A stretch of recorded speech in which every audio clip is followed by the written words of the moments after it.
Bienvenue sur la chaîne. Rose.1988. Likez, abonnez-vous à la chaîne pour ne pas manquer les histoires intéressantes. Mon fils a dit aux voisins que j'étais la nouvelle femme de ménage. Je n'ai rien répondu. Mais quand il a vu le contrat que je lui ai tendu. Pendant 7 années consécutives, j'ai pris soin de mon petit-fils de tout cœur. Je ne recherchais ni reconnaissance ni l'envie de prouver quoi que ce soit, je faisais simplement ce qui devait être fait. Jour après jour, mes mains le berçaient pour l'endormir, mes pieds arpentaient fièvres et cauchemars. Puis un jour, ma belle-fille m'a regardé droit dans les yeux et m'a dit qu'ils avaient besoin de leur propre espace maintenant. Et ainsi, sans cérémonie, je suis partie. Pas de fanfare, pas de remerciements, le cœur brisé et la fierté à peine intacte. J'ai vendu le seul appartement que j'avais en ville et suis retournée à la campagne pour vivre chez ma sœur. Je me suis dit que j'avais besoin de paix, que peut-être, juste peut-être, il était temps de commencer à vivre pour moi-même.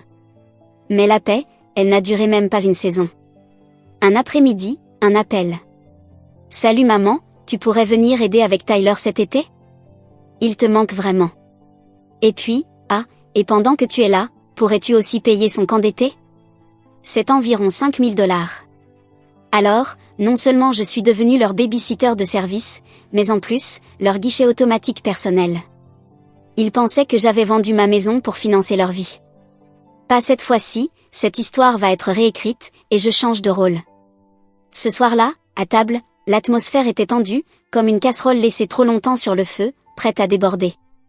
Ma belle-fille, Jenny, qui se croyait capable et astucieuse, piquait les haricots verts de son assiette avec sa fourchette, les sourcils froncés, comme si elle voulait écraser les légumes sous son dédain. « Kylie, tu les as bien rincés cette fois-ci ?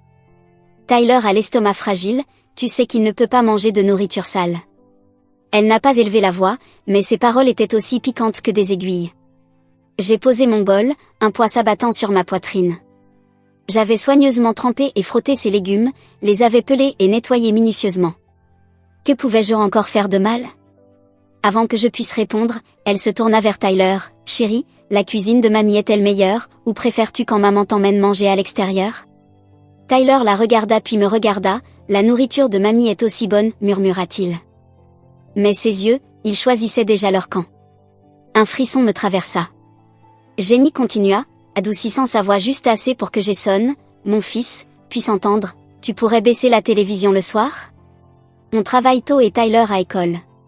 Cette émission que tu regardes, elle nous empêche de dormir. » J'avais toujours été du genre à me coucher tôt, à me lever tôt, tandis qu'ils étaient des oiseaux de nuit.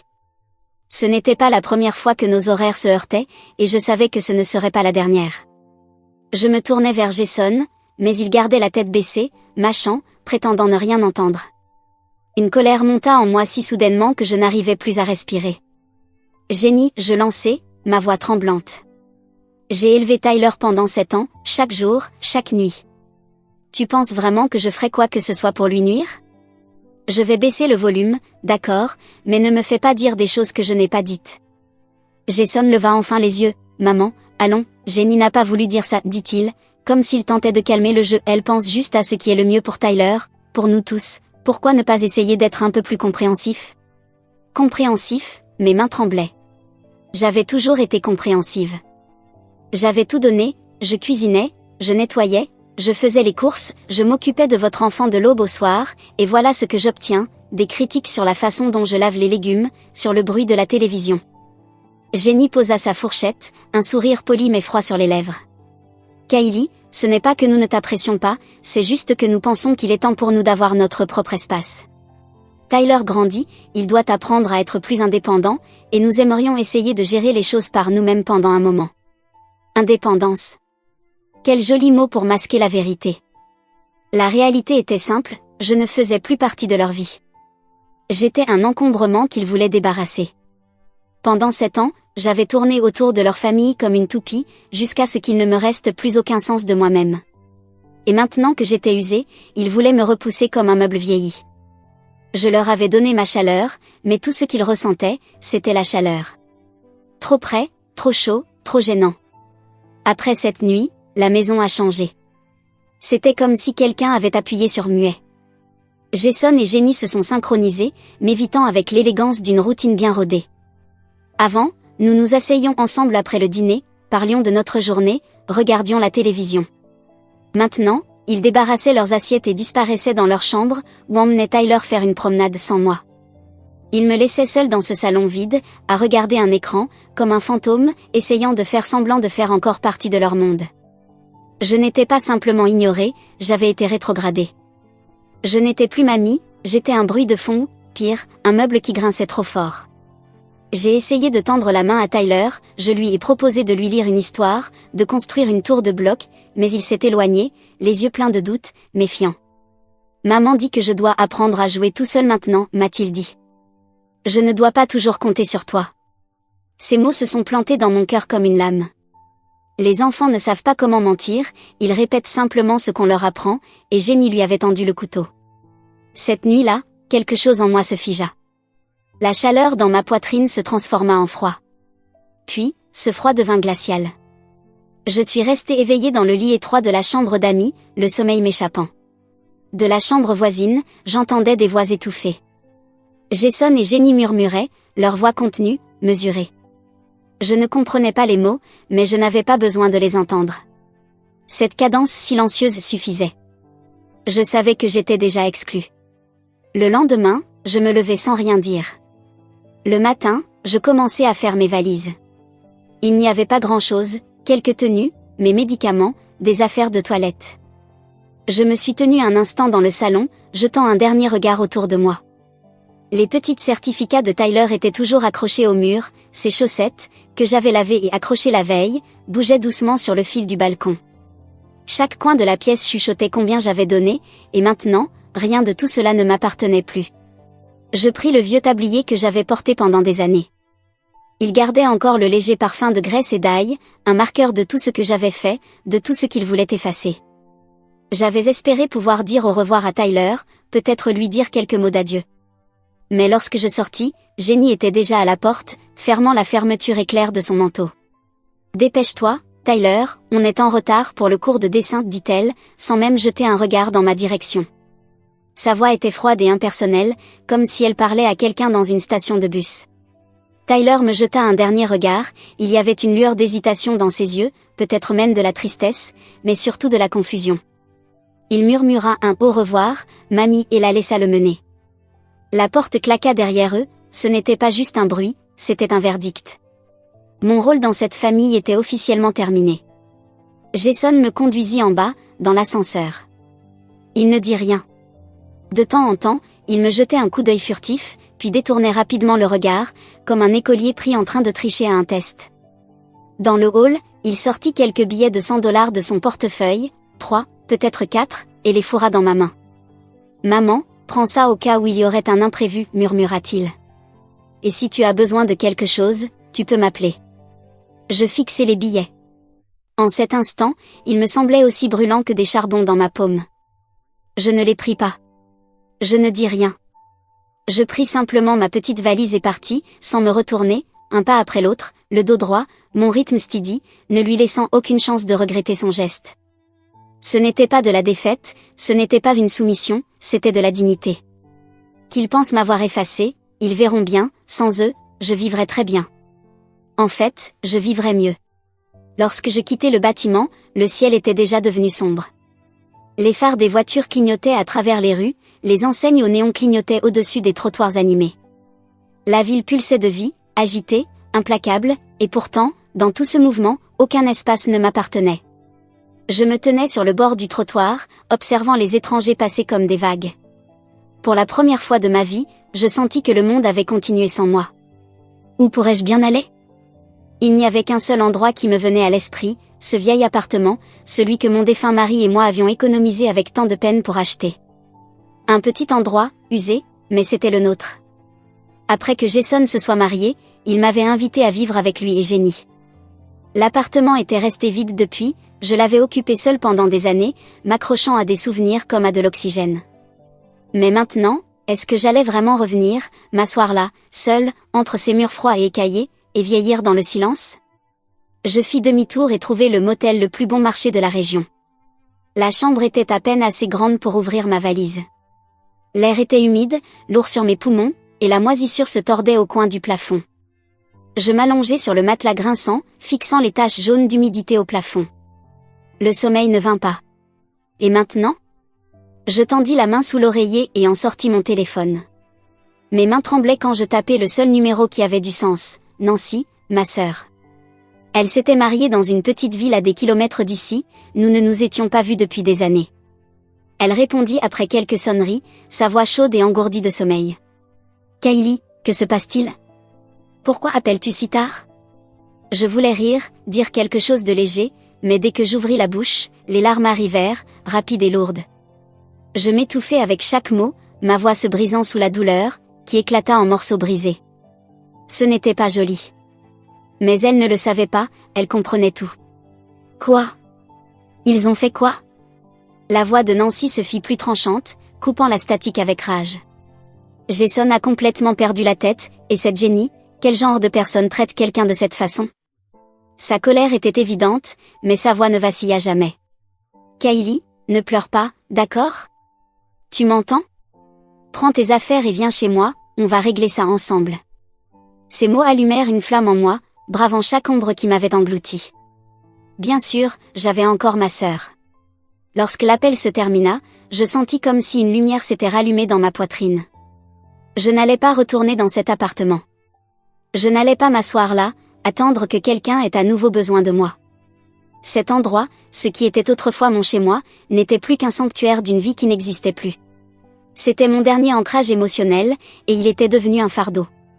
Le vendre ne serait pas seulement une façon de garder les mains de Jason et Jenny loin de lui, cela me libérerait.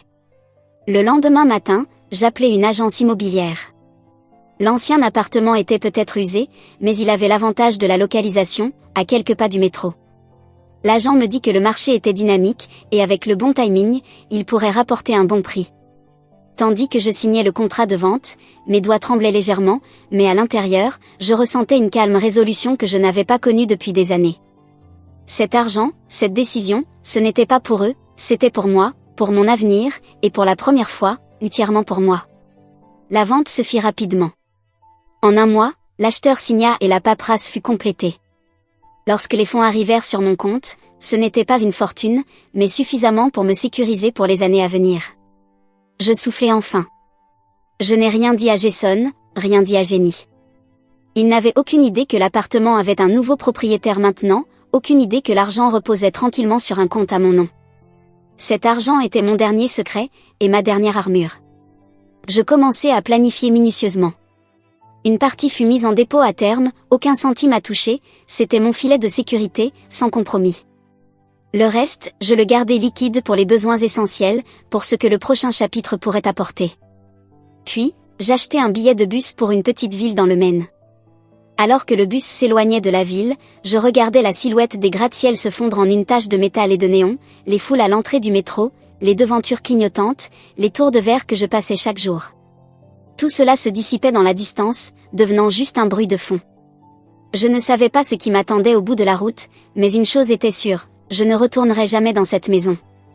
C'était comme m'échapper d'une cage, amère, étrange, mais en même temps libérateur, comme déboucher une bouteille que l'on avait gardée scellée pendant la moitié de sa vie, pour se rendre compte que le goût à l'intérieur était un mélange de toutes les émotions qu'on ne s'était jamais permis de ressentir.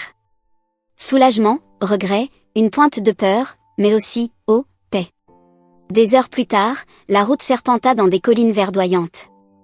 L'air se fit plus léger, sentant les aiguilles de pin et la terre humide, frais, vivant. C'était comme si quelque chose d'invisible tendait la main et lissait doucement les nœuds dans ma poitrine. Le bus s'arrêta à la petite station de transit de la ville et là, elle était, Nancy, debout près du quai, les mains enfoncées dans les poches de son manteau, les yeux cherchant les fenêtres. Elle semblait un peu plus âgée que dans mes souvenirs, quelques mèches argentées dans ses cheveux, mais son sourire, large, inébranlable, était exactement le même. Kylie, appela-t-elle, se dirigeant vers moi. Dès qu'elle m'enlaça, je me brisai comme un enfant perdu qui avait enfin trouvé sa maison. Je cachai mon visage dans son épaule et sanglotai, 7 ans de fatigue, d'humiliation, de ressentiment, tout cela se déversa dans cette étreinte. Chaque déception, chaque nuit sans sommeil, chaque moment où je me suis tenue seule dans la maison de quelqu'un d'autre, essayant de ne pas respirer trop fort. Elle m'aida à me calmer, me caressant doucement le dos. « Tu es là maintenant, c'est tout ce qui compte, » chuchota-t-elle. « C'est fini. Tu n'es plus seule. » Sa voix était comme le vent de la montagne, claire, stable, et sûre. Nous conduisîmes jusqu'à chez elle, une jolie maison à 2 étages au bord des bois. Dans le jardin, des tomates, des haricots verts et du maïs poussaient en rangées soignées, et quelques poules se promenaient dans l'herbe, comme si elles en étaient les propriétaires. La maison n'était pas luxueuse, mais elle était lumineuse et impeccable. Chaque chose avait sa place, chaque objet portait la marque de sa touche. Il y avait même un pot de confiture de bleuet maison posé près de la fenêtre, attrapant les derniers rayons dorés du soleil de l'après-midi. Je me tenais sur le seuil de la porte et respirais profondément. L'air était riche du parfum de la terre et de l'herbe fraîche. Un carillon avant tintait doucement sous le toit du porche. Au loin, un coq chantait, et à cet instant, je me sentis enfin en paix. Les lumières de la ville peuvent scintiller, mais elles ne réchauffent pas. Ici, la terre était simple mais solide sous mes pieds, et pour la première fois depuis longtemps, je me sentais à ma place. La vie à la campagne était lente et honnête. Chaque matin, je ne me réveillais pas au bruit du trafic, mais au chant de 2 oiseaux dehors et au bruit des poules et des canards dans la cour.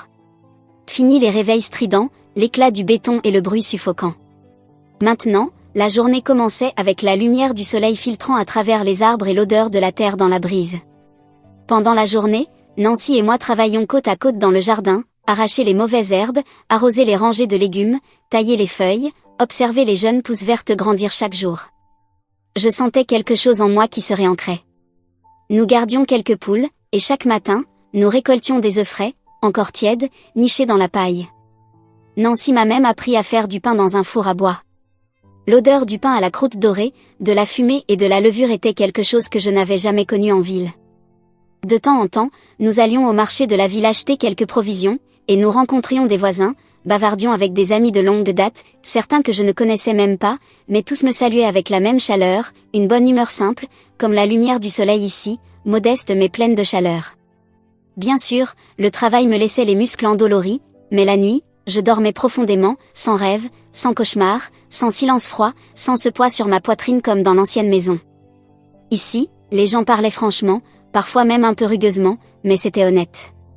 Bien mieux que les sourires forcés et les demi-vérités sucrées auxquelles j'étais habituée en ville. Le vieux voisin venait parfois frapper à notre porte avec des truites fraîchement pêchées. Une autre voisine apportait du pain de maïs chaud, enveloppé dans un torchon. « Mangez bien, disait-elle. Si vous en voulez plus, je peux en refaire. » Et d'une manière ou d'une autre, ces simples mots guérissaient plus que n'importe quelle excuse. Nancy et moi, souvent, nous nous asseyions sur le banc en bois dans le jardin, épluchant des haricots verts tandis que le soleil se couchait derrière les collines. Un soir, alors que nous écossions des pois dans un bol en métal, elle tourna la tête et me demanda. « Des projets maintenant que tu es installé ?» Je souris, en jetant un coup d'œil au petit terrain juste au-delà du porche. « Eh bien, d'abord, je veux rénover cet endroit, le rendre un peu plus confortable. » Je marquai une pause, les idées se formant déjà dans ma tête. Quant à l'argent, j'y pense. Et si nous commencions quelque chose de petit ? L'air est pur, la terre est bonne, peut-être une petite ferme auberge, ou vendre les légumes et les cornichons que nous cultivons ici. Rien de grand, juste assez pour nous occuper. Les yeux de Nancy s'illuminèrent instantanément. Ça fait des années que j'en rêve, mais je n'avais pas les fonds pour démarrer. Mais maintenant, avec nous deux, on pourrait vraiment faire quelque chose de bien. En la voyant s'illuminer ainsi, je me sentis stable pour la première fois depuis longtemps. Avant, en ville, je passais chaque jour à tourner autour des goûters de Tyler, des humeurs de Jason, des caprices de Jenny. J'avais l'impression d'être un fil tiré dans toutes les directions, sans jamais pouvoir garder ma forme. Mais ici, je cultivais la terre, et chaque fois que je plantais quelque chose, je savais exactement ce que j'allais récolter. Juste au moment où la vie semblait enfin redevenir stable, la paix se brisa avec un simple appel téléphonique. L'appelant était Jason. Je fixai l'écran pendant quelques secondes, mon cœur s'enfonçant dans ce sentiment lourd et familier. Je m'éloignai vers l'autre bout du jardin, hors de la vue de Nancy, pris une grande inspiration et répondis. « Salut maman », sa voix semblait étrange, trop décontractée, trop forcée. « Salut mon chéri », répondis-je d'une voix calme. Il fit un peu de conversation, ne me demanda pas comment j'allais, ne mentionna pas mon départ. Il n'appelait pas pour prendre de mes nouvelles, mais pour quelque chose de précis. « Alors, tout va bien là-bas ? Tu vas bien niveau argent ? » « Je vais bien », répondis-je calmement. « Je ne dépense presque rien. »« Ah, c'est bien », il marqua une pause, puis arriva la vraie raison. « Et, à propos de l'appartement, celui dans lequel tu vivais, est-ce que tu l'as vendu? Je souris légèrement, toujours calme, toujours posé. Oui, je l'ai vendu. Combien t'en as eu? Demanda-t-il trop rapidement, essayant de paraître décontracté, mais échouant. Je ris froidement, mais mon ton resta léger. Pas grand-chose, juste assez pour que Nancy et moi puissions nous en sortir, remettre en état la vieille maison, ne t'inquiète pas, je ne vais pas vous déranger. Silence. Je pouvais presque l'entendre essayer de traiter la déception. Quelques secondes plus tard, il reprit, sa voix basse et hésitante. Maman, tu sais, les finances sont vraiment serrées en ce moment, les frais scolaires de Tyler deviennent fous. Je l'interrompis. Toi et Jenny devez apprendre à gérer vos finances. Mon argent est déjà en sécurité, bloqué sur un compte, je n'y touche pas. À mon âge, je dois être sûr d'avoir quelque chose pour moi. Tu comprends, n'est-ce pas, dit-il, tout bas. Oui, répondit-il faiblement, et ainsi, l'appel se termina. Je restai dans le jardin, toujours le téléphone dans les mains, fixant les collines lointaines. Le vent portait l'odeur de la terre et du pain, mais il n'y avait pas de paix dans ma poitrine. Je savais que ce n'était que le début. Il n'allait pas lâcher prise aussi facilement. Un peu plus tard, Nancy, ayant sûrement remarqué mon visage, s'approcha et me tapa doucement le bras. Jason t'a appelé, n'est-ce pas? Que voulait-il encore cette fois? Je lui racontai tout, elle tapa sur sa cuisse, furieuse. Je ne t'avais pas dit qu'ils sont après ton argent? Kylie, ne redeviens pas douce avec eux, ils vont te reprendre dès que tu clignes des yeux.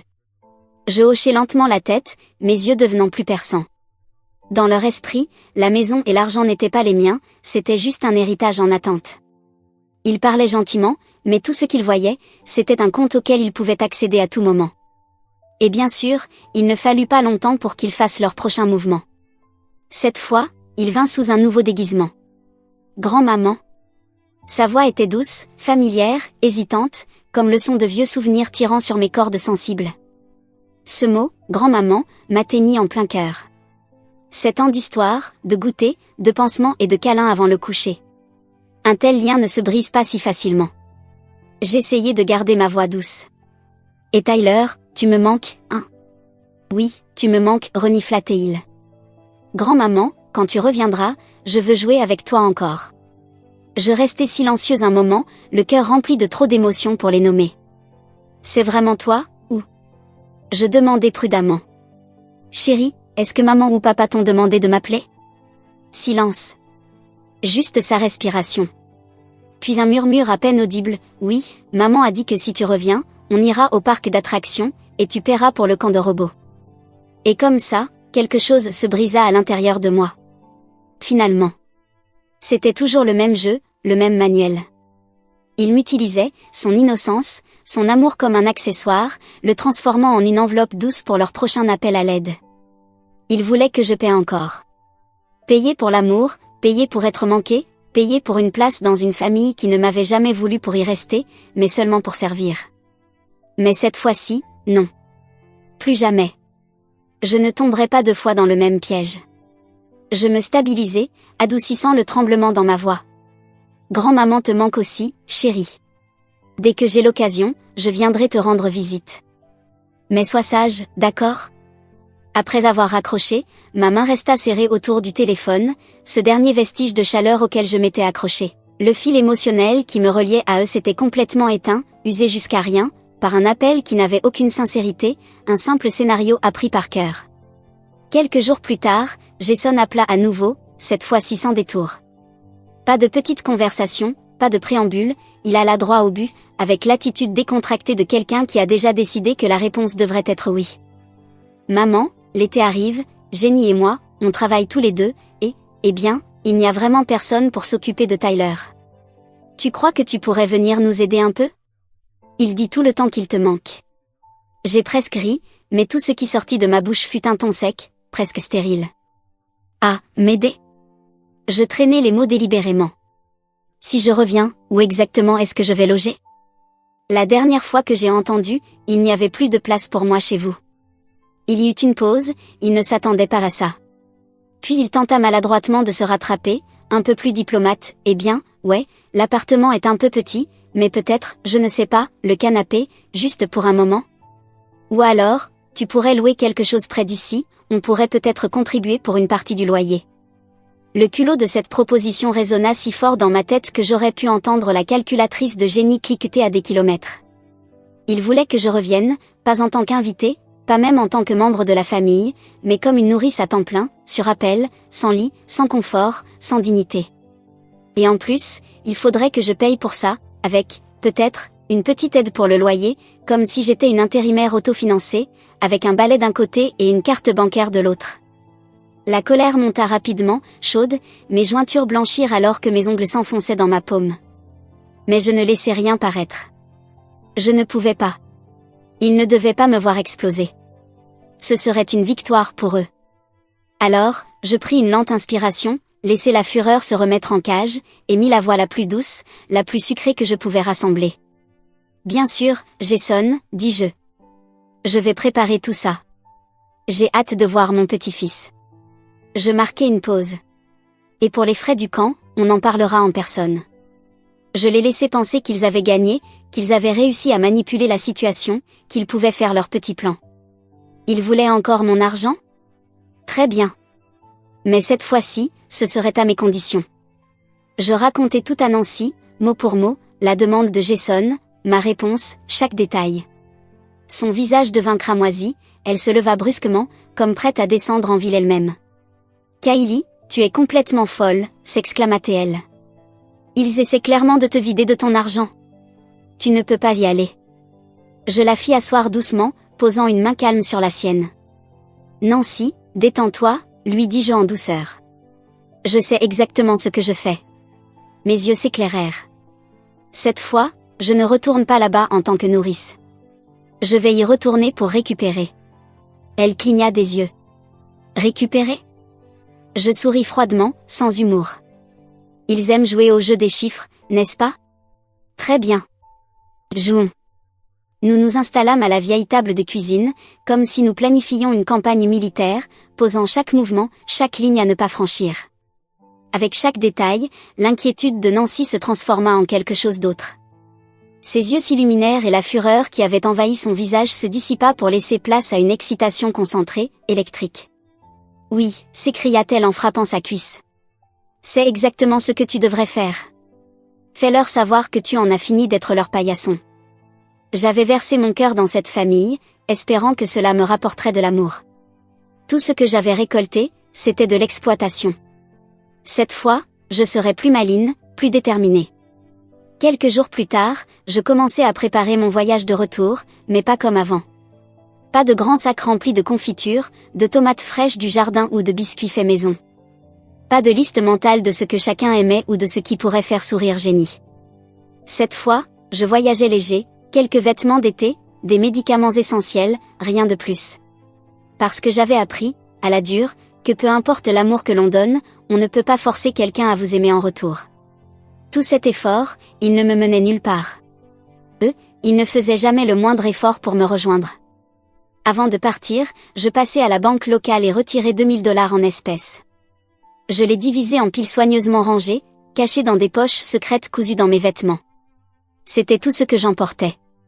Le reste de l'argent de la maison était déjà verrouillé dans des dépôts à terme, en sécurité, dans un plan que Nancy et moi avions mis en place ensemble.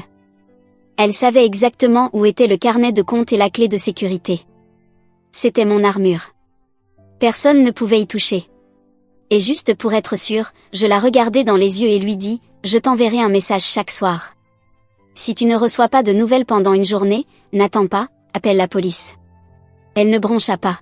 « Tu as ma parole, Kylie. S'ils posent le moindre doigt sur toi, je jure que je serai leur pire cauchemar. » Avec elle comme ancre, je me sentis enfin stable, prête. Quelques jours plus tard, je me tenais devant la porte de Jason, un petit bagage à main en main. Jenny ouvrit la porte. Dès qu'elle me vit, son visage s'épanouit dans un sourire trop enthousiaste, presque essayurant. « Kylie, tu es enfin là. Entre, entre. Tyler n'arrête pas de demander après toi. » Jason se leva du canapé, son sourire mécanique, comme un masque tout juste attaché. « Salut, maman. Tu dois être fatiguée du voyage. » Je hochai la tête sans dire un mot, et poussai ma valise directement dans le salon. Là, il y avait le canapé, déjà préparé, avec des couvertures soigneusement repliées et un oreiller, comme s'ils accueillaient de la royauté à prix réduit. Jenny, d'un ton faussement attentionné, fit un geste vers le canapé. La maison est vraiment petite en ce moment, alors on va devoir te demander de te contenter de ça, juste pour ce soir. Quand Tyler sera en vacances, tu seras sûrement fatigué après avoir passé toute la journée avec lui, donc repose-toi bien ce soir. Chaque mot était imbibé de miel, mais le message était clair, ne t'avise pas de prendre de place dans la chambre, ne fais pas de bruit, ne sois pas à l'aise. Mais je ne résistais pas, ne flinchez pas. Je souris agréablement, posai ma valise et répondis, « Oh, ça va, ce n'est pas un gros problème. » Ils se détendirent tous les deux. Je pouvais presque entendre leurs soupirs de soulagement. Et c'est là que je frappai. Mais de manière décontractée, je rajoutai, « Mon dos n'est plus ce qu'il était. Le canapé est un peu petit. Je me lève aussi 2-3 fois par nuit. Lumières allumées, lumières éteintes. Je ne voudrais pas déranger votre sommeil. » Je marquai une pause, observant leurs visages se durcir, comme des cordes de violon tirées trop vite. Je pensais aussi qu'il y a un joli petit motel juste à l'extérieur du complexe. Pas trop cher. Je pourrais y rester. Comme ça, je peux m'occuper de Tyler pendant la journée et revenir la nuit, sans déranger personne. Ça nous arrange tous. Ma voix était légère, calme, mais chaque mot frappait comme une attaque sur un sol en marbre. Il voulait une nourrice gratuite ? Tant pis, cette nourrice avait des options et de la fierté. La pièce se figea. Ce n'était pas ce qu'ils avaient prévu. Ce n'était pas dans leur script. Jenny reprit la parole la première, sa voix montant en flèche. Un motel ? Maman, c'est tellement cher. Pourquoi dépenser de l'argent comme ça ? Notre place est petite, c'est vrai, mais le canapé fait très bien l'affaire. Pas besoin de dépenser pour un truc pareil. Mais ce n'était pas l'argent qui la préoccupait. Ce qui la dérangeait, c'était le contrôle. Si je n'étais pas sous leur toit, je n'étais plus à leur service, prête à répondre à leurs appels. Plus de cloches de dîner, plus de culpabilisation pour me faire rendre des services. Je deviendrais inconfortable pour eux. Oh, Jenny, dis-je en souriant toujours. Puis je me tournai vers Jason. Ce n'est qu'un motel, rien de grave. Je pense que j'ai bien mérité un peu de confort, non ? Je laissai échapper un petit soupir, haussant les épaules. Le seul problème, c'est que je n'ai pas apporté beaucoup d'argent. C'était un peu à la dernière minute. Je laissai la phrase en suspens dans l'air. Leurs visages changèrent instantanément. Ils comprirent le message. Vous m'avez invité, c'est à vous de couvrir les frais. Les sourires polis disparurent comme de la fumée. Jason commença à s'agiter, ses yeux entre moi et Jenny, comme un enfant pris en train de tricher à un test. La sueur perla sur son front. Jenny, les dents serrées, les lèvres pincées, les yeux plissés. Le silence se transforma en de petites couteaux aiguisés. Il suspendit l'air de la pièce, épais et huileux.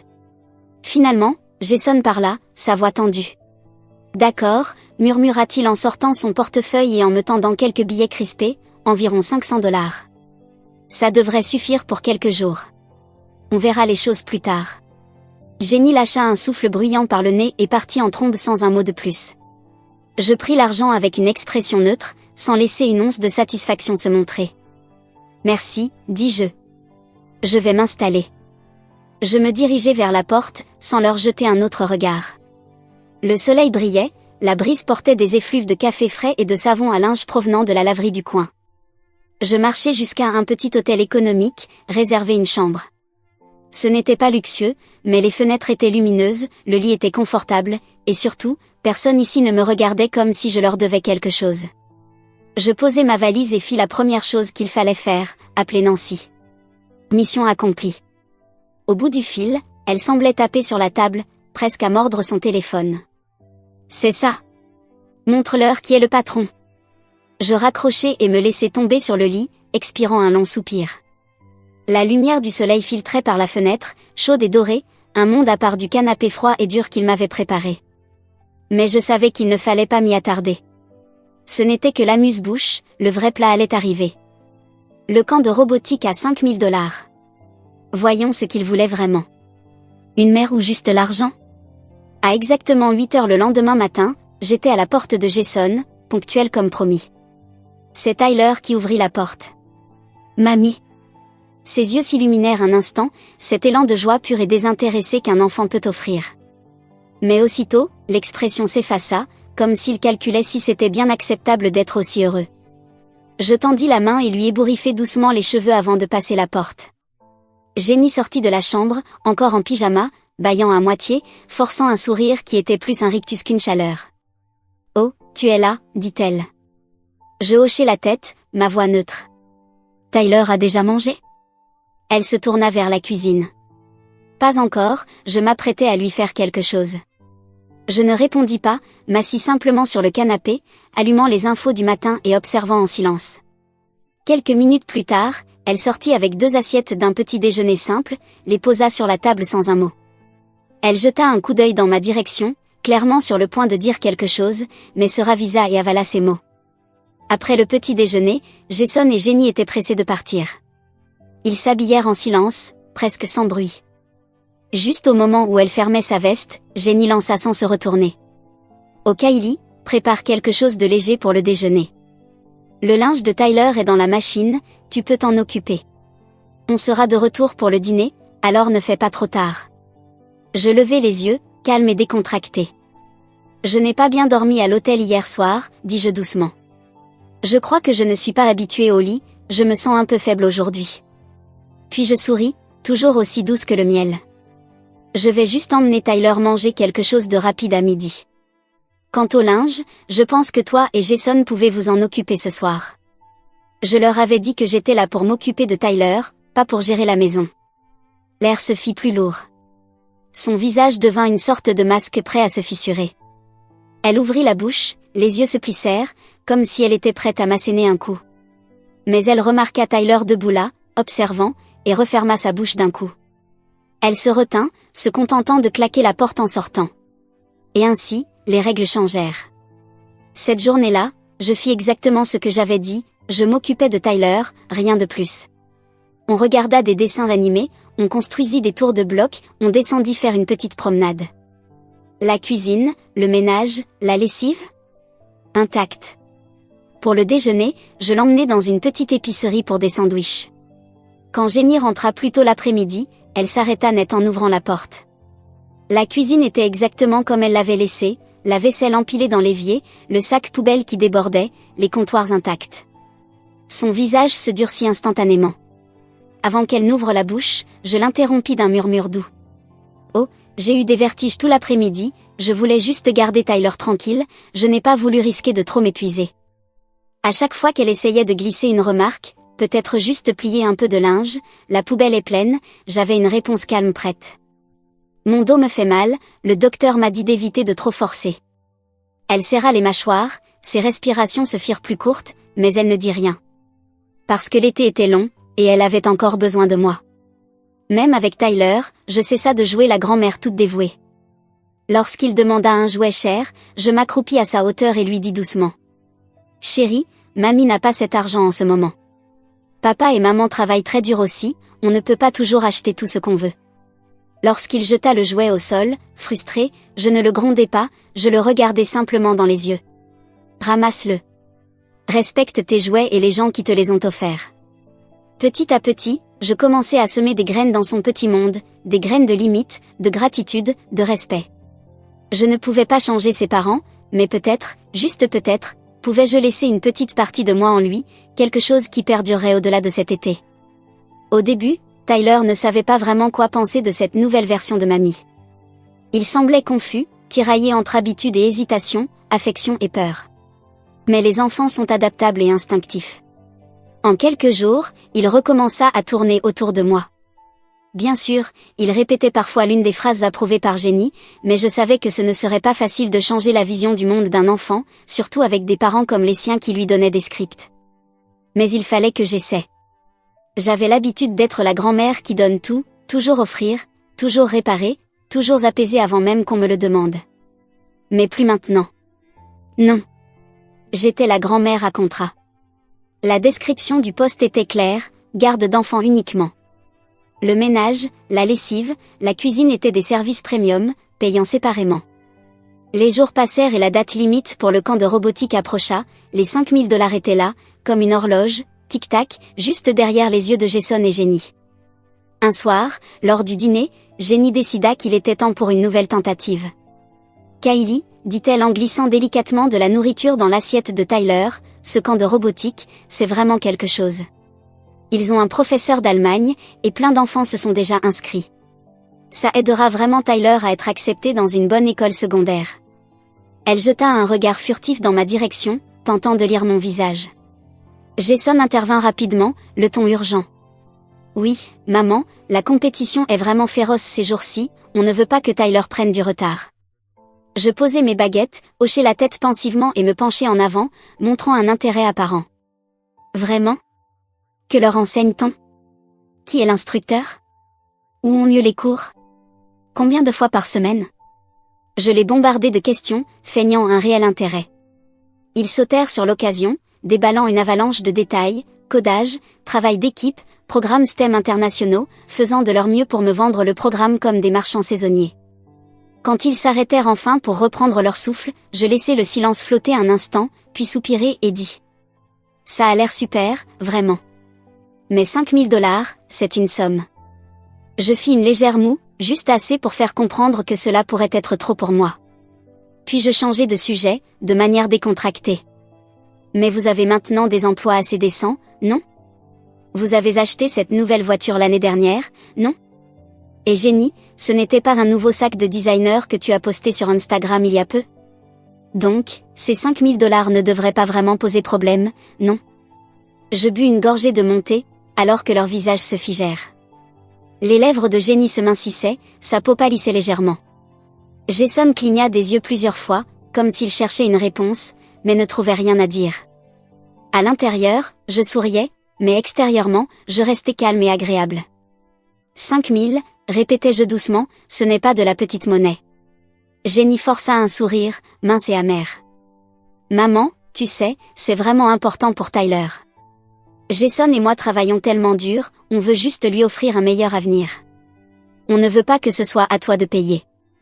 Oh, je sais, répondis-je doucement, vous avez de bonnes intentions, mais je connais aussi vos finances. Vous avez acheté une voiture, Jenny, tu viens d'acheter un sac à main. Donc, 5 000 $ ne devraient pas vraiment poser problème. Ils tressaillirent légèrement, mais je le vis bien. Jason baissa les yeux, la bouche ouverte puis fermée, avant de se taire. Je levai ma tasse et pris une autre gorgée lente de mon thé. Mes fonds sont déjà alloués. Je haussai les épaules. Tout est déjà engagé, je ne peux vraiment pas y toucher, c'est à vous de gérer aussi. Leurs visages se figèrent, comme si un mur qu'ils s'attendaient à traverser venait de se transformer en acier. Je leur donnai un dernier coup de pouce, doucement. Vous êtes les parents. C'est à vous d'investir dans l'avenir de votre enfant, pas de compter sur quelqu'un d'autre pour porter ce fardeau. Un autre silence s'installa dans la cuisine, lourd et gênant. La main de Jason tremblait légèrement alors qu'il serrait ses baguettes. Il jeta un coup d'œil à Jenny, puis à moi. Après une pause, il finit par parler. D'accord, maman. On va se débrouiller tout seul. Jenny ne dit rien. Sa mâchoire se serra, sa poitrine monta et descendit vivement avant qu'elle ne se tourne et parte en trombe vers la cuisine pour nettoyer, les lèvres serrées, le dos raide. La douleur de la défaite se lisait dans chaque mouvement. Elle savait qu'elle avait perdu cette manche et que je n'étais plus la cible facile d'autrefois. Le lendemain matin, comme prévu, je me rendis à la porte de Jason et Jenny. Cette fois, non seulement en tant que grand-mère, mais en tant que femme avec des limites, de la clarté et de l'influence. Dans ma main, j'avais un contrat que j'avais rédigé la veille au soir. Plus d'attentes vagues, plus de chantage émotionnel, juste un accord clair et équitable. Jenny ouvrit la porte, toujours ce sourire étrange, mince, comme un masque prêt à craquer. « Bonjour Kylie », dit-elle avec un air faussement joyeux. Je répondis par un sourire poli et lui tendis le dossier. Voici le contrat de travail que j'ai préparé hier. Ses yeux s'éclairèrent un instant, clairement surprise par cette démarche. Elle prit les papiers, les feuilletant prudemment. Kylie, qu'est-ce que c'est? Cela définit nos rôles et responsabilités, dis-je calmement, clairement. Vous et Jason travaillez tous les deux, et je suis heureuse d'aider avec Tyler pendant cette période de camp. Mais il est important que nous soyons tous sur la même longueur d'onde. Il s'agit de respect, de protéger mon temps et mon énergie, et de vous assurer que vous savez exactement à quoi vous attendre de ma part. Elle resta silencieuse quelques secondes, parcourant les pages. Chaque clause était délibérée, sans ambiguïté. Soin de l'enfant uniquement, pas de lessive, pas de préparation de repas, pas de courses. Horaire clair, emploi du temps défini, jour de repos. Les frais de transport remboursés. Les heures supplémentaires nécessitaient un préavis et un accord. Elle fronça les sourcils en lisant les lignes, sa mâchoire se tendant légèrement. Ça ne lui plaisait pas, mais elle savait qu'elle ne pouvait pas le contester. Finalement, elle passa le contrat à Jason. La couleur se drainait de son visage en le lisant, ses doigts se tordant au bord des papiers. « Maman » marmonna-t-il, ses yeux allant de la page à moi. « Qu'est-ce que c'est ? On a vraiment besoin de contrat dans une famille ? » Je souris doucement. « Je ne vous demande rien, dis-je. Je veux juste de la clarté. Vous me demandez de l'aide, et je suis disposée à vous aider. Mais je ne vais pas porter toute la maison sur mes épaules une fois de plus. Ce n'est pas de l'aide, c'est du soutien indéfini. » Jason et Jenny échangèrent un regard. La tension monta dans l'air entre eux, comme de la vapeur qui monte. Mais au final, Jason soupira et céda. « Si c'est ce que tu veux. » Nous signâmes et, comme ça, le ton changea.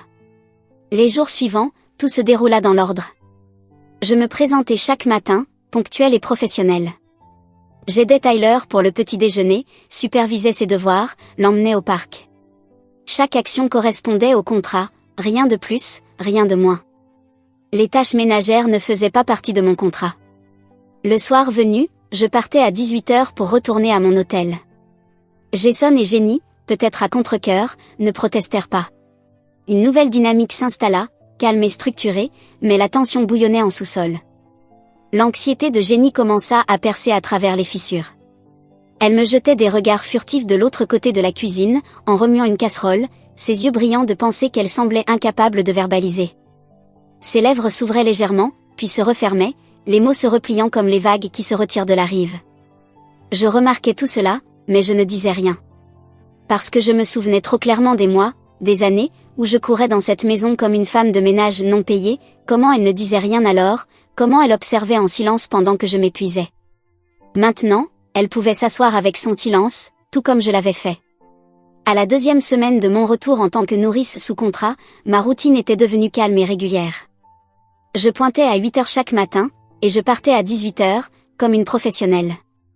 Tyler et moi avions trouvé notre propre rythme aussi, une relation calme et respectueuse avec des attentes claires. Mais je ne laissais pas mon monde se réduire aux 4 murs de la maison de Jason. Chaque après-midi, après le déjeuner, j'emmenais Tyler au parc communautaire local.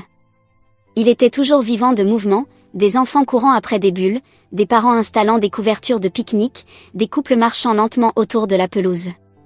Au début, nous étions juste un duo en retrait, mais il ne fallut pas longtemps avant que les habitués du parc nous remarquent. « Vous venez d'ici ?» La question venait d'une femme plus âgée, portant des lunettes de soleil surdimensionnées, les cheveux argentés et coiffés en arrière. Elle s'appelait Margaret, bénévole à l'église et organisatrice communautaire à temps partiel. « Pas vraiment », répondis-je en souriant. « Je reste à l'hôtel près d'ici. Je suis juste là pour l'été pour aider mon fils avec son garçon. » Ses yeux s'éclairèrent. « Un motel. Eh bien, vous vivez la vie libre. » Une autre jeune maman intervint, tenant un tout petit sur ses hanches. « Je pensais que vous étiez une nourrice professionnelle, dit-elle. Vous êtes tellement douce avec lui, et Tyler vous écoute si bien. » Je souris. Elles me demandèrent comment je gardais Tyler occupé. Je leur expliquai ce que je savais, comment faire des marionnettes avec des journaux, comment transformer des cailloux en jeux de mathématiques, comment utiliser les bancs du parc pour raconter des histoires. En parlant, quelque chose changea dans leurs yeux. « Vous étiez enseignante, n'est-ce pas ?» Je répondis doucement. « Non, mais je l'ai élevé moi-même pendant 7 ans, avec du temps et du cœur. » Quelque chose dans cette réponse fit tomber le petit groupe dans un silence respectueux. Le lendemain, dès que nous entrâmes dans le parc, quelques mamans nous saluèrent. Une d'entre elles me tendit un petit prospectus. « Notre église organise une journée de bénévolat en famille samedi. On va trier des dons et faire du travail communautaire avec les enfants. Est-ce que toi et Tyler voulez venir ?» Je pris le prospectus avec un sourire reconnaissant. En me retournant, Tyler me regarda, ses yeux remplis de curiosité. « Mamie, c'est quoi un bénévole ?» Je m'abaissai à son niveau et lui expliquai lentement. C'est quand on utilise son temps pour aider les autres sans rien attendre en retour, juste parce que ça semble juste. Il hocha la tête lentement, ne comprenant pas totalement, mais ressentant le sens. Le soir, pendant le dîner, j'en parlais. Samedi, je prévois d'emmener Tyler à un événement de bénévolat à l'église. Ça vous va? Le couteau de Jenny s'arrêta en plein vol. L'église, dit-elle, la voix tendue. T'es sûr? Bien sûr, répondis-je, en gardant mon ton léger. C'est totalement sûr, et je pense que ce sera une bonne expérience pour lui. Elle ne répondit pas, mais ses yeux en disaient long. Le samedi, nous nous rendîmes à l'église comme promis. Tyler et moi avons trié des vêtements, étiqueté des boîtes, et aidé les autres enfants à organiser des étagères. Margaret félicita son attention. Quelques mamans prirent des photos pour le groupe Facebook de l'église. Ce soir-là, Jenny rentra chez elle, tendue. Apparemment, l'une de ses collègues avait vu les photos, surtout celle de Tyler debout fièrement à côté de ses boîtes étiquetées, qui avaient récolté le plus de likes. Jenny perdit son sourire. Maman, tu ne crois pas que c'est un peu trop pour lui? Il n'a que 7 ans. Il s'est amusé, répondis-je légèrement, puis je me tournai vers Tyler. N'est-ce pas, mon chéri? Tyler leva les yeux de ses blocs, les yeux brillants. Maman, j'ai aidé avec les vêtements aujourd'hui. Mamie a dit qu'on faisait des bonnes choses. Jenny ne répondit pas. Elle disparut dans la cuisine. Les jours suivants, quelque chose changea subtilement. Les gens du quartier commencèrent à me reconnaître. Certaines mères me saluèrent. Les enfants commencèrent à m'appeler Mademoiselle Kylie. Tyler aussi commença à s'habituer à nos petites sorties quotidiennes. Il commença à demander si on pouvait sortir plus souvent pour aider. Je n'essayais pas de remplacer Jenny. Je cherchais simplement à me retrouver, à retrouver la version de moi qui s'épanouissait dans le monde, pas seulement derrière l'évier de quelqu'un d'autre. Quant à Jenny, son agitation initiale se mua en une forme de rancœur silencieuse. Elle cessa de me défier de front, mais la fatigue sur son visage grandissait de jour en jour. Un soir, après le dîner, Jason s'approcha de moi et me tendit un verre d'eau. Sa voix était basse, sans garde-fou. Merci pour l'événement à l'église.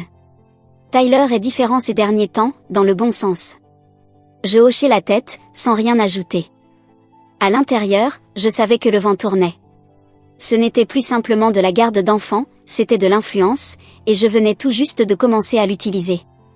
C'était un après-midi de mercredi, l'air était frais, la lumière dorée, un de ces jours d'automne qui s'infiltrent sous la peau, comme un doux souvenir. Après le déjeuner, comme d'habitude, Tyler tira sur ma manche. « Mamie, on va au parc ?» Je hochai la tête, pris nos manteaux et une bouteille d'eau. Dès que nous sortîmes, il glissa sa petite main dans la mienne sans dire un mot. Nous déambulions lentement sur le sentier au bord du lac. Tyler s'éloigna sur l'herbe, donnant des coups dans les feuilles tombées, sans but particulier, juste la liberté d'un enfant qui n'a nulle part où être. « Mamie, dit-il soudain en se retournant pour me regarder. Tu te souviens où on a ramassé les glands la dernière fois? Je clignai des yeux, surprise, mais je hochai la tête. Bien sûr, tu les as tous mis dans ma poche de manteau et tu as dit que tu allais faire pousser un arbre à glands. Il éclata de rire. Je pensais que ça pousserait dès le lendemain matin et tu m'as dit qu'il fallait l'arroser au lait. Je souris. Qui savait que tu me croirais? Nous marchions, parlions, pas de grandes révélations, juste des morceaux de souvenirs partagés. À un moment donné, je dis. Je me souviens de la première fois où tu as eu de la fièvre, ça m'a terrifié. Il leva les yeux, j'ai pleuré? Tu as dormi cette nuit-là? Je ne répondis pas, je tendis juste la main pour lui ébouriffer doucement les cheveux. À la maison, il ne se précipita pas vers la télévision comme d'habitude. Il courut directement dans sa chambre. J'étais dans la cuisine, en train de lui préparer un verre d'eau, quand il m'appela. Mamie, viens ici. Je le trouvai assis par terre, entouré de papiers et de marqueurs. Il me tendit un dessin. C'est pour toi. C'était une image de nous deux sur la page, un adulte tenant la main d'un enfant sous un grand arbre. Les lignes étaient irrégulières, les couleurs débordaient un peu, mais c'était parfait. Tu as dit qu'on venait ici avant, murmura-t-il. Je pris le dessin et hochai la tête, incapable de dire un mot. À ce moment-là, la porte d'entrée s'ouvrit. Papa, s'écria Tyler en courant vers Jason, brandissant le dessin. Jason jeta un œil au dessin, puis ne dit rien. Quelques minutes plus tard, il s'approcha de moi, sa voix basse. Merci. Tyler est différent ces derniers temps, dans le bon sens. Je ne répondis pas, mais au fond, je savais que l'influence que j'avais sur lui commençait à se faire sentir. C'était plus que de la simple garde d'enfant. C'était un changement, un début. Il hésita, puis ajouta doucement. Je crois que je commence à comprendre comment tu l'as élevé, toutes ces années. Je croise ses yeux, sereine, sans ciller. Il n'est jamais trop tard pour apprendre. Ce soir-là, Tyler insista pour que je lui lise le même livre d'images 3 fois de suite. Ce n'est que lorsqu'il n'arrivait presque plus à garder les yeux ouverts qu'il accepta enfin de se coucher. Pendant que je le bordais, il murmura. « Mamie, tu peux revenir vivre ici ?» Je souris, ajustant la couverture sous son menton. « Chérie, murmurai-je, un jour, tu vas grandir et tu n'auras plus besoin de mamie tout le temps. » La lumière s'éteignit avec un léger clic. Je restai un moment sur le pas de la porte, à le regarder se tourner dans son sommeil. Sa voix, à peine un murmure dans l'obscurité. « Mamie !» Cela tira quelque chose de profond en moi, mais je ne dis rien. Je fermai la porte doucement, paisiblement, sans un bruit. Le vendredi soir, la maison était étrangement calme. Tyler était dans sa chambre, en train de colorier. J'étais sur le canapé, un livre à la main. La télévision était éteinte, la cuisine silencieuse. Seul le chant occasionnel d'un oiseau à l'extérieur rompait le silence. Jenny sortit de la cuisine, posa les assiettes dans l'évier. Elle ne me demanda pas d'aide comme avant, ne dit rien. Elle alluma l'eau, le dos tourné vers moi. Jason était assis à la table de la salle à manger, le téléphone intouché. Il me regarda, puis tourna son regard vers Jenny, puis revint vers moi, comme s'il pesait quelque chose d'invisible. Finalement, il parla. « Maman. » Je levai les yeux et murmurai. Il hésita, puis ajouta, doucement. Jenny a dit que Tyler était différent ces derniers temps, qu'il joue plus seul, qu'il dit merci maintenant. Je fermai mon livre et hochai la tête. C'est bien. Il toussa, sa voix devenant plus basse, comme s'il ne voulait pas que l'eau couvre sa voix. Elle a du mal avec ça. Elle pense que tu le fais exprès, que tu essaies de le rendre plus attaché à toi, comme si c'était une compétition. Je ne répondis pas, je le regardai simplement. Il continua, mais d'une voix plus faible. Mais je ne pense pas que ce soit ça. Je pense juste qu'il a l'impression que tu le vois, qu'il compte pour toi. L'eau s'arrêta de couler. Jenny se tourna brusquement, une serviette de vaisselle en main, et lança. « Alors quoi, tu dis que je ne le vois pas, c'est ça ?» Jason sursauta. Je ne voulais pas dire ça. Elle laissa la serviette tomber sur le comptoir, les dents serrées. Tu sais ce que c'est depuis qu'elle est revenue ? Elle ne fait que ce qu'elle veut, d'une manière ou d'une autre, elle est félicitée pour ça. Moi, je fais la lessive, les repas, l'organisation, et personne ne le voit. Jason tenta de l'interrompre, mais elle avait déjà pris de l'élan. Elle veut prouver qu'elle est la meilleure maman, qu'elle est plus aimable et toi. Elle pointa Jason, la voix brisée. Toi, tu la laisses faire. Je ne répondis pas. Je ne la regardais même pas. Je restais là, les yeux sur la table basse, où les marqueurs aquarelles de Tyler étaient éparpillés. J'attendis. Sa colère se brisait contre le silence, comme des points dans du coton, sans bruit, sans résistance. Juste l'immobilité. Jason resta silencieux un moment, puis, doucement. Peut-être qu'elle sait juste mieux comment aimer les gens. Tout s'arrêta. Jenny ouvrit la bouche, mais la ferma rapidement. Elle se leva, ses épaules tremblant une fois, puis elle tourna les talons, disparaissant dans la chambre. La porte se referma derrière elle, douce mais définitive. Le lendemain matin, juste avant l'aube, je sortis de l'hôtel. Jason était déjà là, debout près de ma voiture, une enveloppe blanche à la main. « Maman, dit-il, la voix rauque. Je n'ai pas bien dormi la nuit dernière. » Je ne répondis pas. Il tendit l'enveloppe. « Ce n'est pas de l'argent, c'est juste un papier. » Je la pris, l'ouvris. L'écriture était un peu irrégulière, un peu pressée. « Tu as toujours été là pour nous, on a juste oublié ce que ça signifiait. » Je repliai le papier et hochai la tête. « Merci, dis-je. » Il me regarda.